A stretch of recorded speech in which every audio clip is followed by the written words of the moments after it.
अल्हम्दुलिल्लाहिल्लज़ी अब्दअल अफ़लाक वल अर्दीन वस्सलातु वस्सलामु अला सय्यिदिल अंबियाइ वल मुरसलीन व अला आलिहि व अस्हाबिहि अजमईन अम्मा बाद फ़अऊज़ु बिल्लाहि मिनश शैतानिर रजीम बिस्मिल्लाहिर रहमानिर रहीम या अय्युहल्लज़ीना आमनुत्तक़ुल्लाह वकूनू मअस्सादिक़ीन सदक़ल्लाहु मौलानाल अज़ीम व बल्लगना रसूलुहुन नबियुल करीम व नहनु अला ज़ालिका लमिनश शाहिदीन वश्शाकिरीन वल्हम्दुलिल्लाहि रब्बिल आलमीन। क़ब्ल इसके कि मैं अपने बिखरे हुए ताबनाक मोतियों को अल्फाज़ो ताबीरात के हसीन और दिलकश लड़ी में पिरोना शुरू करूं, आइए इंतहाई अक़ीदत व मोहब्बत के साथ अपनी और सारी कायनात की मरकज़े अक़ीदत मोहसिने इंसानियत हुज़ूर अहमद मुज्तबा मोहम्मद मुस्तफ़ा सल्लल्लाहु अलैहि वसल्लम की बारगाह आली जाह में दुरूद व सलाम का तोहफ़ा पेश करें। पढ़े बावाज़े बुलंद अल्लाहुम्मा सल्लि अला सय्यिदिना व शफ़ीना मौलाना मुहम्मदिन बारिक वसल्लिम सल्लु अलैहि सलातुन व सलामुन अलैका या रसूलल्लाह सल्लल्लाहु तआला अलैहि वसल्लम। शायर कहता है कि वो ज़माने में मुअज़्ज़ज़ थे मुसलमान होकर, वो ज़माने में मुअज़्ज़ज़ थे मुसलमान होकर, और तुम खार हुए तारिके कुरान होकर। अजीज़ान मिल्लत इस्लामिया, आज मुझे जिस अजीम बाबरकत और फ़िक्र अंगेज़ उन्वान पर इजहार ख़याल का मौका मिला है, वो है औलियाए कराम की ज़िंदगी हिंदुस्तानी मुसलमानों के लिए नमूने अमल। ये महज एक तारीख़ी उन्वान नहीं, न ये सिर्फ माजी के चंद रोशन औराक का तज़किरा है, बल्कि ये हमारी दीनी शनाख्त, हमारी तहजीबी रूह, हमारी इज्तमाई बका और हमारे रोशन मुस्तकबिल से जुड़ा हुआ एक जिंदा पैगाम है। कुरान करीम ने जिन खुश नसीब बंदों को औलिया अल्लाह के लक़ब से याद किया है, वो दरअसल वो नुफूस कुद्सिया है जिन्होंने अपनी जिंदगी को अल्लाह उसके रसूल की इताअत के सांचे में ढाल दिया, जिनकी पेशानियों पर सजदों की रोशनी थी, जिनकी ज़बानों पर जिक्र इलाही की खुशबू थी, जिनके दिल इश्क रसूल से मुनव्वर थे, जिनके किरदार में इखलास, इनकिसार, तक़वा और ईसार मोजज़न था, और जिनकी जिंदगी का हर लम्हा इंसानियत की खैर खाही, उम्मत की इस्लाह और दीन की सरबलंदी के लिए वक्त था। औलियाए किराम वो थे जिन्होंने दुनिया के बाजार में रहकर भी दिल को खुदा से वाबस्ता रखा, जिन्होंने हुजूम में रहकर भी अपने बातिन को पाकीज़ा रखा, जिन्होंने अपने नफ्स को शरीयत के ताबे और अपनी ख्वाहिशात को रिज़ाए इलाही के सुपुर्द कर दिया। उनके लिए विलायत का मतलब कोई पुरअसरार करामत नहीं था, बल्कि विलायत का असल माना था अल्लाह से सच्ची दोस्ती, रसूल अकरम सल्लल्लाहु अलैहि वसल्लम से कामिल वफादारी और बंदगाने खुदा से बेलौस मोहब्बत। अजीज़ान मिल्लत इस्लामिया, जब हम हिंदुस्तान की तारीख का मुताला करते हैं तो एक हकीकत पूरी आबोताब के साथ सामने आती है कि इस सरजमीन में इस्लाम की इशाअत में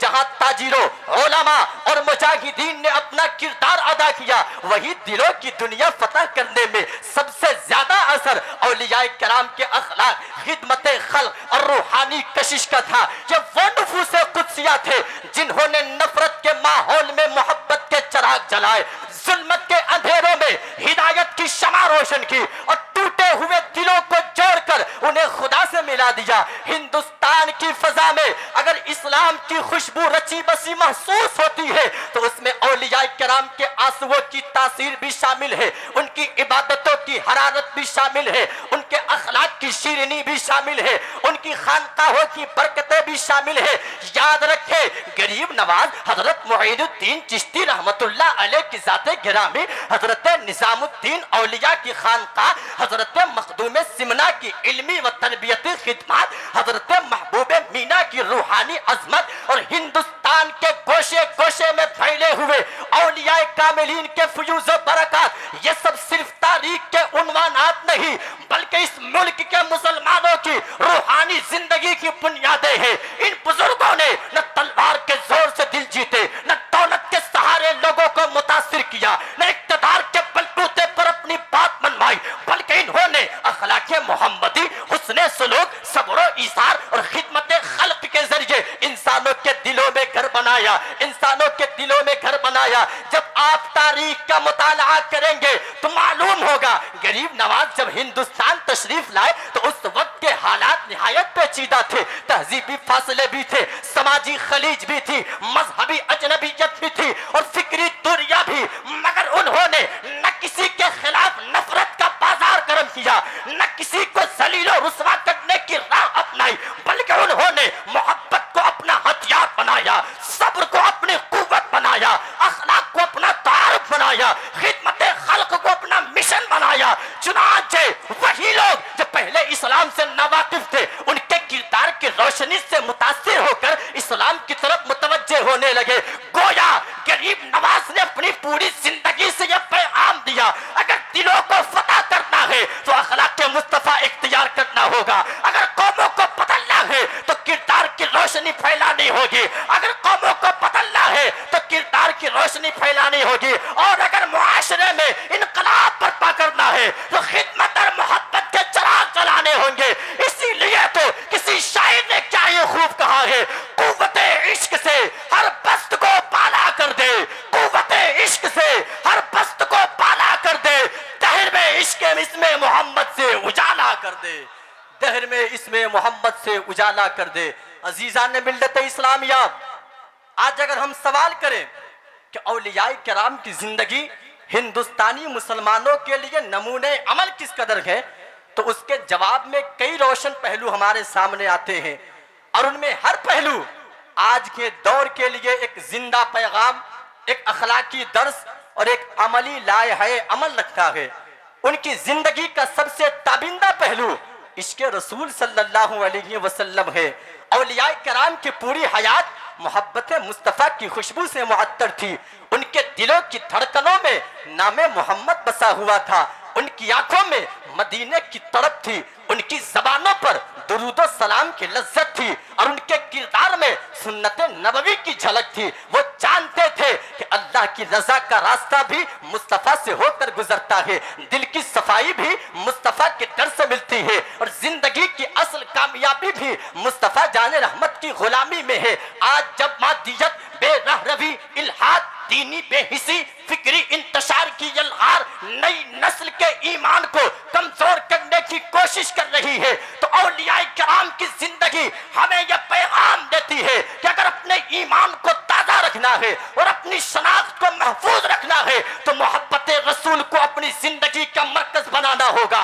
क्योंकि जिस कौम के दिलों में इश्क मुस्तफा जिंदा रहता है उसे न जमाने की आंधियां मिटा सकती है, न बातिल ताकतें उसके ईमान को मुतजलजल कर सकती है। वफाए रसूल ही वो सरमाया है जो इंसान को दुनिया में इज्जत, दीन में इस्तकामत और आखिरत में कामयाबी अता करता है। और इसी अबदी हकीकत को अल्लामा इकबाल ने अपने लाजवाल शेर में यूं बयान फरमाया है कि मोहम्मद से वफा तूने तो हम तेरे हैं, कि मोहम्मद से वफा तूने तो हम तेरे हैं, ये जहां चीज है क्या लौहो कलम तेरे हैं, ये जहां चीज है क्या लौहो कलम तेरे हैं। अजीजान मिल्लत इस्लामिया,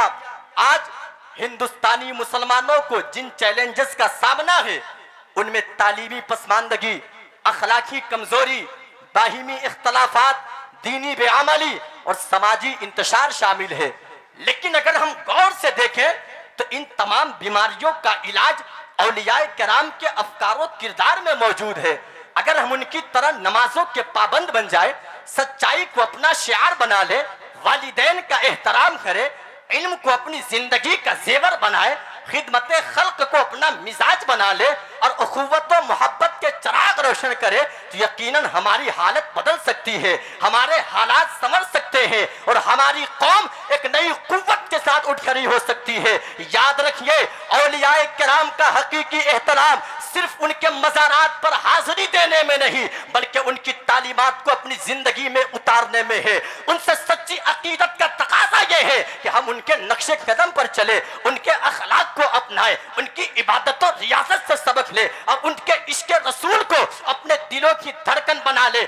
आज जरूरत इस बात की है कि हमारे नौजवान औलिया किराम की सीरत का मुताला करे, उनके अफकार को समझे, उनकी तालीमात को जाने और अपनी जिंदगियों को उनके किरदार के सांचे में ढालने की संजीदा कोशिश करे। क्योंकि कौमों की आज़मत सिर्फ माजी के तस्करों से नहीं आती, महज असलाफ के कारनामे सुनाने से नहीं आती, बल्कि असलाफ के नक्शे कदम पर चलने, उनके उसूलों को अपनाने और उनके पैगाम को अपने किरदार में जिंदा करने से हासिल होती है। आखिर में अपनी गुफ्तगू को इस एहसास के साथ समेटना चाहूंगा कि औलियाए किराम की जिंदगी महज तारीख के रोशन अबवाब नहीं बल्कि हमारे हाल और मुस्तकबिल की रहनुमाई का जिंदा चराग है। उनकी तालीमात में मोहब्बत भी है, इखलास भी है, इबादत भी है, इल्म की रोशनी भी है, अमल की पुख्तगी भी है। अगर हम उनके नक्शे कदम पर चलने का आज़्म कर ले, अपने किरदार को संवार ले और दीन इस्लाम की तालीमात को अपनी जिंदगी का हिस्सा बना ले तो यकीनन हमारी जात भी कामयाब होगी, हमारा मुआशरा भी संवरेगा और हमारी कौम भी इज्जत और वक़ार की नई मंजिलों तक पहुंचेगी। तभी तो किसी शायर ने क्या ही खूब कहा है, तू अपने आप को पहचान, अपना दाम पैदा कर, जमाने भर में जिस कदर हो नाम पैदा कर, शुआए बन के सूरज की जहां में फैल जा हर सू। तू अपनी जिंदगी में लज्जते इफ़हाम पैदा कर, तू अपनी जिंदगी में लज्जते इफ़हाम पैदा कर। वमा अलैना इल्लल बलाग वमा तौफीकी इल्ला बिल्लाह। अस्सलामु अलैकुम व रहमतुल्लाह।